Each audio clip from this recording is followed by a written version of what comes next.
اعزائي الرياضيين، اخبار الرياضه ايه وانتوا صايمين؟ اوعوا تقولوا في رمضان هنبقى معتزلين، ده كده هتضيعوا مجهودكم اللي بتعملوه بقالكم سنين. خليها مستمره وتفضلوا عليها مكملين. بس كل الحكايه هنشوف نعملها ازاي واحنا صايمين. الاحسن بعد الفطار لا بنكون فيه مأنتخين، عشان بنكون ضاربين طاجن المكرونه وطبق المحشي المدزين. لا الرياضه في رمضان ممكن تعملوها قبل وبعد الفطار، بس لازم تعرف شويه نصايح مهمه عشان ما يحصلش لجسمك اي اضرار.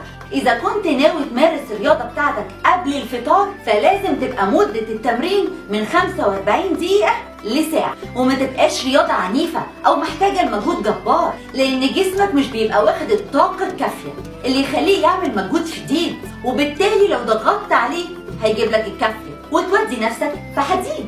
وبلاش تمارس الرياضة قبل الفطار في جو شديد الحرارة، لأن ده غلط على جسمك. خليك في جو معتدل والعبها بشطارة. ولازم